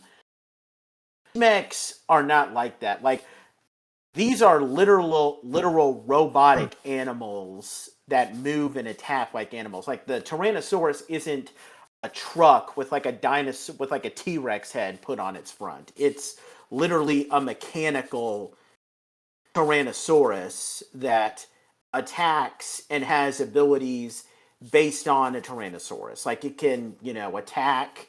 Like, okay, sure, real Tyrannosauruses can't shoot a laser out of their mouth, but you guys get what I'm saying. Like, it can attack with its tail. The mammoth is like a big giant walking mammoth that can shoot cold out of its trunk. The saber-toothed tiger can attack with quick like an actual tiger. Okay, maybe the Triceratops is a bit more tank-like, but yeah, like these mechs, like they really broke the ground for more animal-based mechs. Like this is the first Sentai where we can really give credit to that, and he put actual effort into it. So, and Daijujin wasn't a box either.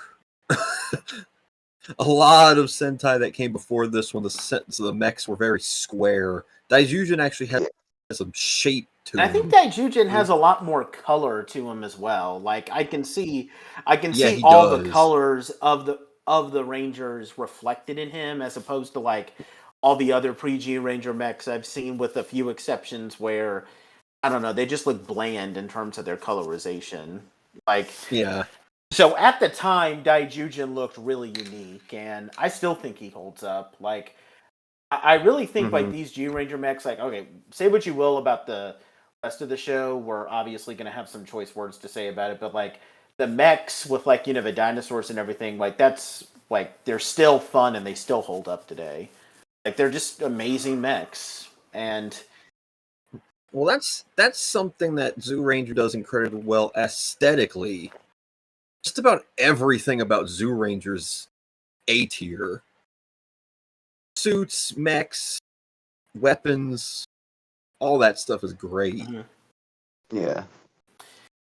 Anyway, we actually get to move on to for these next 2 episodes. We get a little bit of time to breathe. We get 2 filler episodes. Episode 7, I Can See. It's a filler episode. Okay, technically, I have these episodes like something centric, but okay, this episode is ostensibly Dan centric. Keep in mind, I'm going to say ostensibly because most of these episodes, yeah, you get what I mean. Yeah, it's not. It's ostensibly Dan-centric, where Don befriends... You're saying words, but I don't think you know what these words mean, Nate. Okay. They're not even ostensibly about him. Okay, right. Don... It's like that meme from The Princess Bride. You're saying these words, but I don't think you know what they mean. Where Don befriends this... Yeah, whatever. crap, Nate. It's cool, man. On this episode, Don befriends this boy who has a crush on this girl, and they're battling against a goblin monster that can only be seen by children. Not really much else about it other than them just kind of needing the kid to help them, you know, switch the goblin shoes so that they can see it. Okay. There's not much to talk about with this episode, although I will say it's really sad how we're 7 episodes into this Sentai, and the only one who has a very clear and obvious personality is Don. And I hate Don, and thank God that Billy exists, because Billy takes Don, even if we're talking about just season 1 Billy, even season 1 Billy, he would take Don and break his back over his knee and throw him into the ocean. That is how better Billy is than Don. No, he would know what he would do. He would scientifically beat him, make him look stupid, and then throw him across the river. See? No, he would beat him like that SpongeBob Patrick scene where Patrick was just flying around and SpongeBob was standing there. Yeah. Have mercy! Actually, no. What would happen is that Billy would recite a simple scientific equation, and then Don would die because he couldn't process that, and his brain would just explode. What would we think about this episode? I think this is probably the weakest episode of Bats, honestly. Yeah.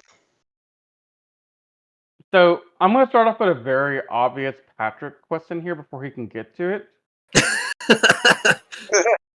Because this one begs me to ask the question before Patrick can get there. If we're going to assume these guys come from 160 million years ago. Correct. What connection do they have to becoming friends with all these little kids? That is exactly the question I want to know myself. I mean, okay, I understand a one-off here or there, maybe they're walking down the street and they see a kid get kidnapped by a big monster and they have to go save the kid. That makes sense to me. I get it. Yeah. But very clearly here, Dan is friends with this kid. And in the next episode, I'm going to spoil a little bit here, Boy is friends with a kid. Yeah, that's going to be a common theme. The Zyurangers are public figures, it seems. And I get that. That's fine. I don't mind them being public figures. But I mean, cool. unhinged Zyurangers, they know who they are. No, I'm still okay with that. That's fine. But my critique here is, what connection do they have that they can only befriend kids and nobody else? Like, why are they befriending that poor college student down the road who needs help because they are failing their math class and they just need a hug? Like, why kids of all things? Like, okay, I understand. Like, so I watched Mighty Morphin in preparation for the Mighty Morphin review we did, and talking to Patrick and y'all prior to doing any of the stuff, the biggest complaint I really recall y'all making was about the kids. And so when I was watching Mighty Morphin, I noticed a good bit of, oh hey, this is Trini's cousin, or hey, this is the kid that Kimberly and Trini are child sitting or something or another, and they get in mental trouble, or like Jason's brother or whatever cousin comes to or visit, cousin comes to visit. So like, okay, I understand those connections. That's all plausible.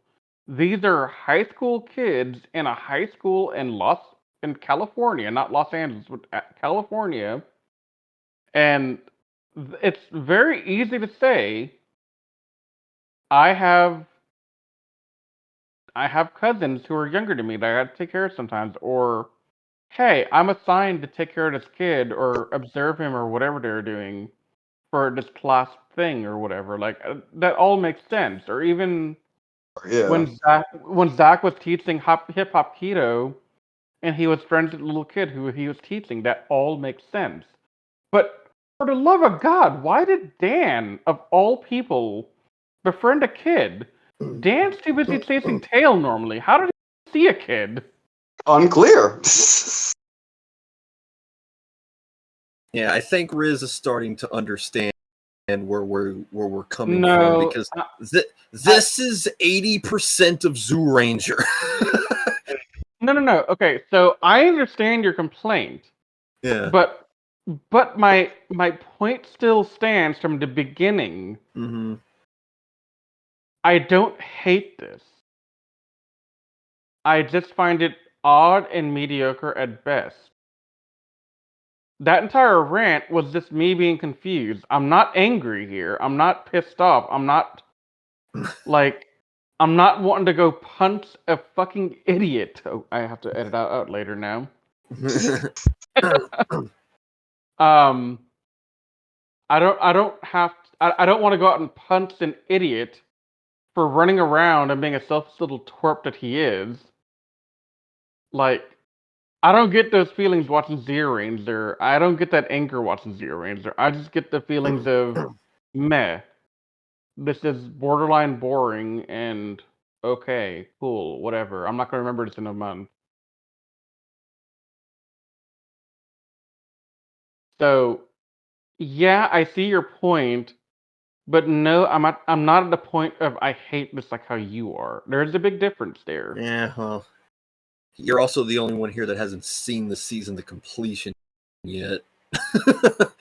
Yeah, well, when we get to the end of the season, you can ask me again what I think. I'm giving this a 4. I don't.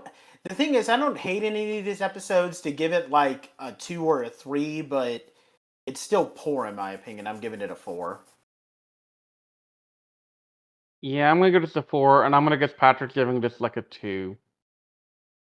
No, 3. Close, but no cigar. And then Anthony's gonna give it a 4 or a 5. You're right. I'm gonna give it a 5. It was just not good to me. Okay, now we're going to move on to another filler episode, which kind of has Boy as a centric character, but it's not a Boy episode. This is actually going to be a big one because it was adapted into a very classic episode of Power Rangers. Everyone remembers the episode with Pudgy Pig in Power Rangers. Yeah, Pudgy Pig might be the most iconic Power Ranger monster in Power Rangers. So yeah, it's really big. But this episode does not have a food fight, unfortunately. Although it probably would be a lot better if it had a food fight. It would have. So in this episode, the Dora Cirque, or I don't know how to pronounce that, to be honest. I have no idea. I think it's pronounced Cersei. Cersei. No, Cersei is the Game of Thrones character, and that's a different spelling. Yeah, I think it's pronounced Cirque.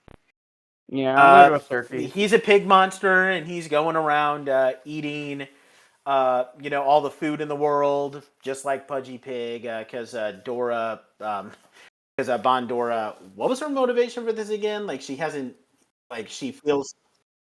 She didn't eat for days or something. Oh, right. She had a stomach ache. And he eats the Zyuranger's weapons, and then they have to go and get this herb that will help them get their weapons back. And they get it with the help of a character named Gnome, who we're going to see again in a later episode, a very important episode, actually. But we'll get to that when it comes. Okay. I don't like this episode. Okay, so there's a bunch of stupid things in this episode. So first of all, there was one point where, unfortunately, I was drinking water when this scene happens.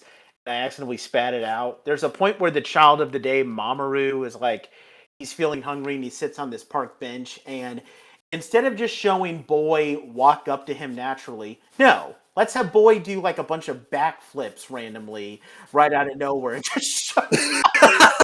I'm glad I'm not the only one that laughed at that.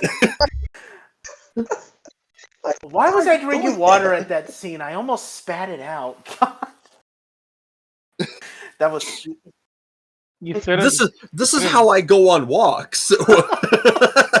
Yeah, that was so random. Like, was he doing training or something like that? Like, could you just give a throwaway line or something? But, like, this episode is so disturbing because, like, so the thing is that the child of the day, he's a bit of an overweight kid, and his parents are also overweight because they like to bond over family meals, and like they get into like this violent fist fight over food. Now, you could argue that maybe they're doing it just because they're getting hungry or something, but I don't know. It just feels more like, get it? They're fighting over food because they love food because they're fat. Because they're fat. Get it? Like, there's also going back to that fight scene. There's something stupid about that comes up later when they're trying to figure out, is there a Dora monster involved in this? Well, I recorded this. You recorded them eating dinner when you didn't know that anything was going to happen there. How did you get that? Understand that. How did you get that tape? Why do you have that tape? How'd you even record? I know how to record things. And like, there's a part where like Mamoru's pants like fall down because he's apparently lost weight. It's like, get it? He's not fat anymore because he hasn't eaten for 3 days. He used to be fat. Get it? So like my thing there was, when I watched it, I never got the impression that he was actually that overweight at all. I thought he was a normal kid. Yeah. Like, even the parents, he was they're fat. not by showing you like, oh, he eats a lot, or it's more or less they have to like physically show you he's fat instead of just actually getting a kid that would look a little more overweight. If that makes sense. Even the parents are not fat. I mean, the dad's a little staunchy, but whose dad is not staunchy, really? Let's be honest there. Yeah, because they just didn't really like get the real essence of it by not hiring people who were a little more overweight than what they were trying to get across in this episode. That's my guess. I thought it was kind of odd, the emphasis that the family put on eating together. Like, I get family meals are important. When I'm with family, we eat meals together. It's just what you do, and I'm sure y'all do it as well.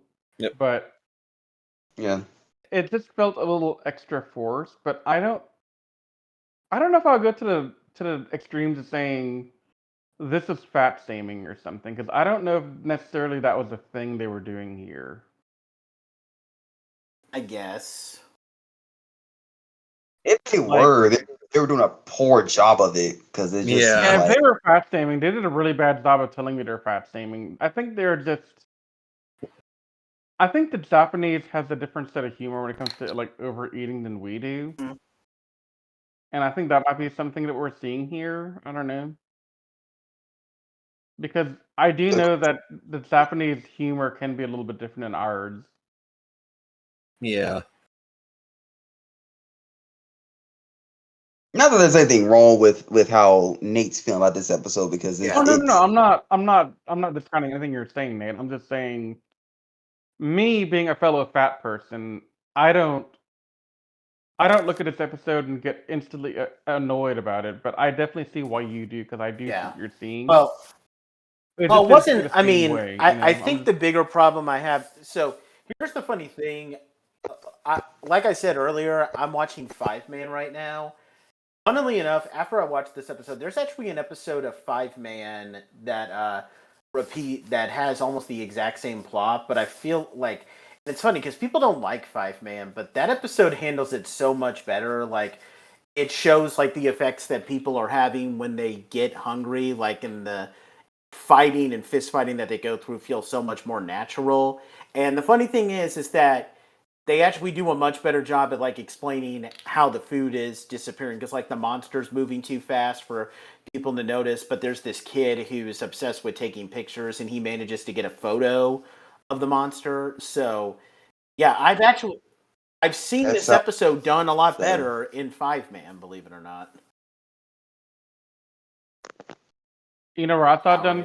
better? Yep. And once again, I hate to steal Patrick's thunder on this, but like this is another plot convenience. Oh, the pig just ate your weapons? Well, here's this magical herb that can just make him throw up, and we're gonna give it to you.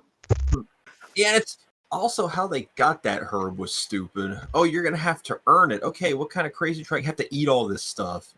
That was like And like I honestly was hoping that the people that gave him the challenge would keep making Boy eat more carrots over and over again because that'd be kind of funny. But no, they made him eat one carrot. Then he was wanting to faint and throw up because he had to eat another carrot. And then they're like, JK, no big deal. We're not going to make you eat it. Here's your weapons back, by the way. yeah. Ginga I Man did didn't. that. Ginga Man did that concept better. yeah. Yeah. But no, this and the episode prior are the two weakest, in my opinion, of the bats. I'm probably gonna give this a 3. Like it. Yeah. I'm going same with a here. 4. Yeah, it's a 3 for me too.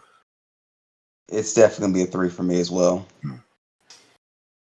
Okay, well we're Because it's better because when they're trying to defeat Pudgy Pig, the Rangers themselves notice, oh, this monster doesn't like spicy foods. If we give him spicy foods, he'll throw up our weapons and we'll get our weapons back till we can kill it.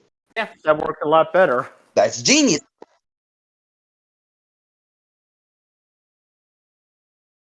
I also have to Plot admire the convenience. Mighty Morphin episode Yeah. for remaking those giant food props. That was actually really cool. Dude. Because I don't. Yeah. Also, Yeah. I do like the way that they discovered how to defeat Pudgy Pig and Mighty Morphin Yeah. over in this because Yeah. in Mighty Morphin they realized very astutely, hey, Pudgy Pig is not eating any veggies. Let's Mhm. throw veggies at him and see what happens. And how did they figure it out in this one? Book of Plot Convenience. Quick, to the Once convenience again. book. Yeah, no. But this is actually the one small itty bitty thing that I did like about this episode was the fact that they actually gave a reason as to why Bandora couldn't grow this monster. Because I know in Power Rangers he just didn't bother doing it because it was already too late. The monster was already destroyed. But in Zyuranger, she tried to do it, but she was too weak from not eating. So she was like, I can't throw my staff. I'm just too hungry. Yeah. It was I like that little detail because in Power Rangers she just kind of just like didn't even bother to grow the monster. So now we know why in Zyuranger. Yeah. All right, so we're gonna wrap this up with a one last two-parter, episode 9, Run, Prince of the Eggs. So in this episode, the Zyurangers encounter the prince of an ancient kingdom named Kyoryu, who is the prince of the Apello tribe. They are these tribe that were put in charge of guarding 2 dinosaur eggs. It's revealed in a flashback that, and we'll find out more why in the in-game arc. But Bandora wanted to wipe out the dinosaurs, and she nearly destroyed them all. So after she was defeated, they had 2 dinosaur eggs, one male and one female, locked away in the hopes that they could revive the dinosaur race. And the Apello tribe were given a duty from Daijujin to guard the eggs. They were tricked into eating forbidden fruit and got turned into monkeys by Daijujin. Such a nice guy, Daijujin. But you know, in order to guard the eggs, and most of the episode is so pardon me, the Zyurangers trying to Bandora trying to find the dinosaur eggs so that she can wipe them out, and then in the next episode, they find the chest containing the dinosaur eggs, which were protected by a energy shield, and unfortunately, the episode ends with where the Apello tribe is battling against these other groups of people called bombs, and the dinosaur eggs get lost as the chest gets sent tumbling into the ocean, and it gets washed away, although they still survive. And unfortunately, the dinosaur eggs are going to be a very recurring plot element, which I love how you said unfortunately, because I share the hate it. sentiment. These things are going to pop up in so many more episodes, and it's just going to make everything needlessly complicated. And the end result ultimately means nothing either.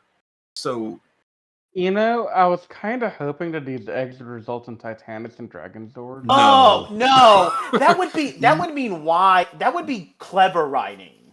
No. Yeah, that actually makes sense. No, that's what I was assuming was going to happen. No, this storyline doesn't get resolved until the final scene of the season, and the payoff is pathetic. You know, I have a question about this story arc. I mean, the rest of the episode. Okay, first of all, the episode ends with like Daijujin wanted to turn those people back into monkeys, but then the Zyurangers say no, and then Daijujin's like, oh, okay, and then like the episode ends. Okay, I have a question about these dinosaur eggs. You want to bring the dinosaurs back? Okay, maybe that made sense in prehistoric times, but in modern times, like,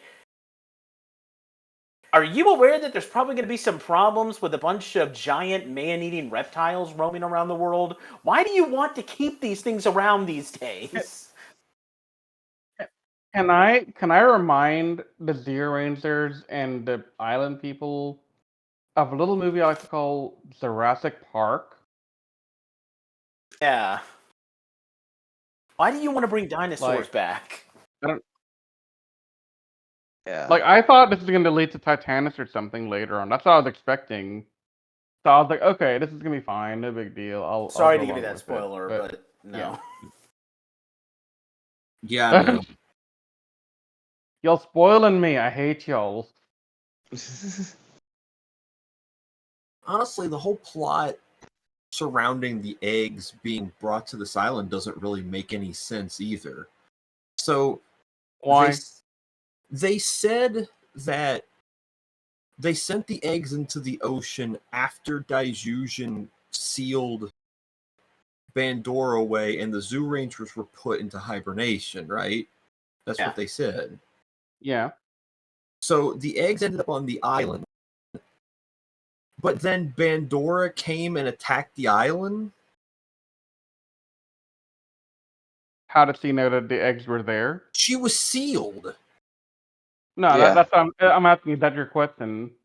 No, that's equivalent to Vegeta from Dragon Ball Z or Bridge saying, "How'd you about the part you want that for?"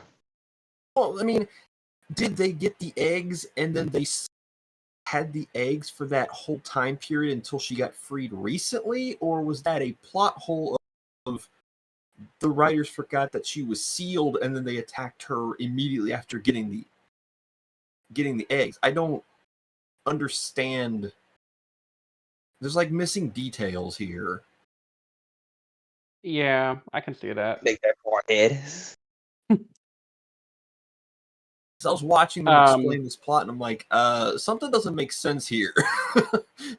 No, Patrick. The words you're looking for is the math isn't mathing. Yeah. Yeah. That's not how this works. That's not how this works. Yeah. I don't know. I thought the only part of the episode I truly did not like.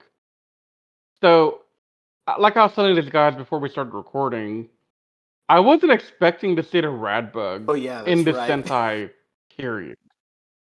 Oh yeah. But the freaking rad bug is in the opening shot of episode 9. I'm like, wait, you mean to tell me this isn't an American thing only? What? But then I thought it was pretty cool. I was kind of excited for that. But then they had to ruin it by giving it the most obnoxious horn in the world. Yeah, I hated that was that horn. stupid. Episode, the first part of this two-parter also had probably the one of the funniest sequences in Sentai I've ever seen. So this girl gets home from school. Hey, is there a snack? I don't know. You need to go wash your hands first. A car appears in their living room, and then the doorbell rings. Here comes putties. Here comes rock monsters. The doorbell rings 4 seconds later. Here comes warriors. All out brawl in your living room. All in the span of 3 minutes. The best part to me. The heck happened? The best part to me is the girl opens the door like no big deal, like welcome. No, okay. So the first time the door opens, she's like, "What are you guys doing here?" And then she watches them run in, but then he opens the door for the Zyurangers, and they run in, and it's like, "Welcome to my life now." And then it cuts to the wide shot of the living room. There's a beetle here, and then there's 5 people fighting these dudes in rock outfits in like this tiny little room, and it was just hilarious to me. Honestly, that scene escalated hilariously fast. That scene actually gave this episode more points than it probably deserved in my book. Yeah, seriously. It was just over the top. Like, I could see Patrick's typical 4 going to like a 5 for this one. I'm tempted just because I got one heck of a laugh out of that whole sequence. And then it cuts to like Goshi getting knocked into like her pan rack, and then things getting slammed on her dinner table, and she's probably like, "Why?" I honestly really liked. I really enjoyed this set of episodes for like just the entire like Islander subplot and all that. I thought it was interesting at the very least. That was better than most things we've seen up to this point. Yeah, it was this. I think this is one of the more stronger set of episodes we had. Honestly, it's a shame that it leads to a completely pointless storyline. Now, I will say, these 2 episodes hold a great importance in the Power Ranger franchise beyond Mighty Morphin, and extends well into even Cosmic Fury, because they use footage from this episode to create the first early draft of what the Morphin Masters looked like. Oh yeah, in Mighty Morphin. Oh yeah, I forgot about that. So the people, when they're putting the box in the water to set it off into those are the morphing masters in Mighty Morphin. Oh, you're right. So when I saw this, I was like, oh, this is a very important moment in Power Ranger history, because this is when you first see the Morphin Masters before you see them again in Dino Fury and possibly in Cosmic Fury.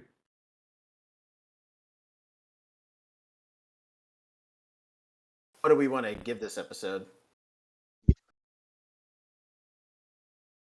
Patrick's giving it a 4. I'm gonna give it a 4 too. Yeah, as much as that sequence was hilarious to me, it's not enough to bump it up. It's still a 4. I'm gonna give it a 4. Go ahead, Anthony. I'm gonna give it a 4 too. I'm gonna give it a 7. It wasn't terrible. It wasn't great. It was just kind of there in the middle and mediocre to me. Okay, so that kind of wraps up the episode analysis. So let's talk about our early thoughts. And Riz, seeing as you're the only one who's not seen this Sentai before, what are the vibes you get early on? Best Sentai ever. No, not really. Go Kaiju, your time is up. Yeah, sure. See, I had a thought early on before we started recording that I was gonna enter this call and I was gonna spend the next 2 hours with y'all pretending trying to like convince you that I like this better than Gokaiser. I But would've the more I seen- thought about doing it, I realized I couldn't do it with a straight face, and I started laughing immediately. I would have And seen it'll give right it through away. that crap anyway. It's like, there's no way. If Sinkinger can't do it, how can this do it? Yeah, exactly. That's Patrick's entire thought process right there. I mean, am I wrong? You're not wrong. Exactly. Because we're talking about my first and second favorite Sentai of all time right now. Yeah. No, so my early thoughts on this is, like I've been saying throughout, Nate, Zyuranger is very mediocre. It has very mediocre and bland characters on the Ranger side. The villains have very little anything going for them. Like, I actually get more from Brita and her crew than I do from Bandora and her crew. And they're the same characters. Yeah, so Yeah. far, I would say so. Because my argument is Goldar in the first 10 episodes was much more interesting than Goldar here. That's because Griffins Goldar or can whatever. talk. Yeah, I mean, even if he couldn't talk, it was the same thing. I mean, in his defense, even when we get to the point where Gryffindor can start talking, he doesn't really get much of a personality anyway. Yeah. I think that the Sentai is just gonna continue being in that mediocre range. I get that the kids are a thing and we don't like the kids because they're annoying. And at some points I do find them a little irritating, but it's not to the point of I hate this Sentai because the kids are terrible. I already hate a Sentai because there's a kid that's really terrible. I think it's the point that they take the character development instead of from the Zyurangers, because the Zyurangers never get any. No, they definitely do take the spotlight more than they need to, and that is the problem that I have with the Sentai, which is why it bumps down from being decent to being mediocre. Honestly, like, if this didn't spawn Mighty Morphin into Power Ranger Phenomenon, this would be one of the Sentai that people would forget almost immediately. Yeah. But because we have nostalgia for the suits, because we have nostalgia for Daizuzan, because we have nostalgia for the entirety of Mighty Morphin, I think Zyuranger could be seen in a better light because of all that. But I don't by any means think it's a good Sentai, but I also don't think it's the worst thing in the world like you tell me it is, Pat. So, yeah, mediocre is where I'm going to land here. I'm going to say the same thing I said when we were reviewing Shinkanju. Just wait until we get to the end. For a completely different honestly, reason. The Child of the Day plots really bug me right now because, like, and okay, I apologize if this is going to be a common thing. I wasn't expecting it to, but here we are. I'm watching 5-Man right now, and okay, 5-Man, it has flaws, but 5-Man has its occasional child plot of the day.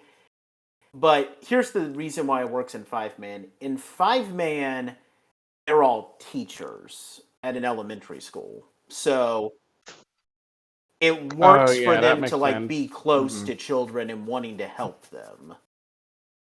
So Yeah. I also prefer how Kaku Ranger went about it because they established in Kaku Ranger that the yokai ate, like, children were their food source. So they kidnapped children in bulk. So the Kaku Ranger did have to do a lot of rescue missions on kids, but they never stuck around and established themselves as characters like they did here. They were just hostages and nothing more. They were plot devices. yeah. Yeah, And, exactly. and in 5-Man, most of the kids that they work with are their students, so it makes sense how they would have an attachment to the children. And not only that, but like their literal story is that the 5-Man, like, they never really got a chance to be children.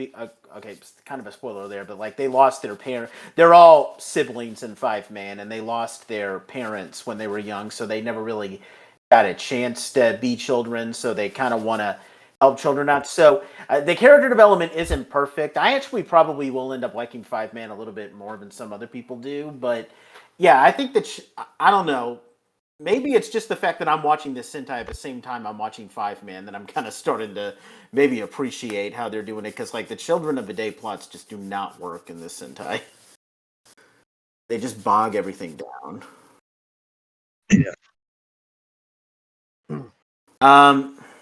We don't really have to talk about the villains because, like Riz said, they're just kind of the same as their Power Ranger counterparts thus far. Okay, this is going to be difficult, I know, for everyone, but we kind of have to do this because this is just how we do it. How would we rank the Zyurangers from best to worst? Like, what are our thoughts on each of them? Okay, Can I cheat the system and put them all in last place? I was expecting you to do that. I'm being completely honest when I say this. I don't care about any of these people. They have done nothing to establish I do have a themselves ranking, as actually. Okay. So my ranking is May is actually the most potential to be a good character, in my opinion. Geki, Gosi, and Boy are all tied for second place because I don't care about them right now. They don't do anything. Yeah. Dan's just stuck as a human being. So he goes in last. Hold on, I'm trying to pull up a tier that I made of like Sentai Blues to see where I put Don. Oh, yep, I put Don in F tier. Yeah, okay, that should. Yeah, he definitely deserves to be there. Yeah, go ahead, Riz. Like, Geki, Gosi, and Boy don't have personality. So I can't judge them and give them a ranking. So I'm not going to. Mai, at least, is a kind person. And she's cute. So she has that going for her. Oh, and her act. That's all I got. Anthony, Yeah, what's go your ahead, ranking? Anthony. Wait, what were you gonna say, Riz? What is your ranking of characters? Do I even have a ranking for these characters? Are you able to cheat it like Patrick? No, it's just like I don't find the most appealing, to be honest with you. Like, I mean, if there's nothing to distinguish them enough to rank them evenly, how can I rank them evenly? That's why I put 3 of them in the same rank because I don't have anything to go off of. Yeah, I don't have anything to go off on any of them, so I'm putting them all in last place. if I had to even say anything, I think this isn't even fair yet because Goshi hasn't really like developed as a character. He's honestly kind of my favorite because he's the more level-headed one of the group, but that's it. He has nothing really going for him besides that. Fair. Yeah, when it comes to talking about When it comes to talking about Zyuranger characters, it's just wait until Bry shows up. It's like for Goku to show up. Yeah. I actually think, okay, I like Goshi being the more level-headed, which is why I'm going to put him in front. By the way, I've met all these Sentai actors except Don's actor. They're all well. Okay, Geki and Mei were actually pretty cool, and Goshi was pretty nice. Boy was okay. He wasn't mean. He was just kind of very professional. Which okay, I can't blame him for that. Yeah, they're all pretty cool people. They signed my my Zyuranger DVD case. I'm hoping I can meet Don at some point. After Goshi, I would probably put what was that, Anthony? As I'm friends with Goshi Goshi's on Facebook. I'm friends with Goshi, Mai, and Geki on Facebook, I think. Cool. Now, my favorite Sentai actor I've ever met is the guy who plays Sasuke or from Kaku Ranger or Hyuga from Ginga Man, but I'll get an opportunity to talk about him a little bit later. But with that said, I would probably put Mei second because I'm actually agreeing with Riz on the vibes from Mei. Like she gives me good vibes. She's not Kimberly. I'll grant that she's not Kimberly, but she's not bad. I mean, I would probably put Geki just because I don't know. Maybe I'm not as hostile toward Geki as other people. I just think that he's like your stereotypical cliched red at the time, which. Exactly. Yeah. It's nothing to write home about. And as someone who's seen like a bunch of Sentai that came before this, I can confirm that he is in fact a cliched character. Boy, take him or leave him, and Don. Why does Don exist? Right. To be a horn dog. Like, come on, Don. Radiguet killed you in the previous Sentai. Could you just stay dead, please? Come on. He's like, I never die. I always come back. Literally too stupid to die. Yeah, that's true, actually. What do we want to do for our... anybody want to give their closing thoughts on Zyuranger? I already did. Get me off this ride. No. No. You know why I'm saying no to you, Patrick? Because you're the one that said, I want to review Zyuranger to roast it. Yes, I did. That doesn't mean I can regret my decision immediately. No, it does, because you got us into this mess, now you got to get us out of this mess by going makes through you the feel any ride. better. I don't think one of the fun two next here. Sentais that we're going to review is not going to be a mess. I think we'll like them. Well, we're going to like Time Ranger at least. And I already know Ginga Man is worth it. So yeah. You want to say anything, Anthony?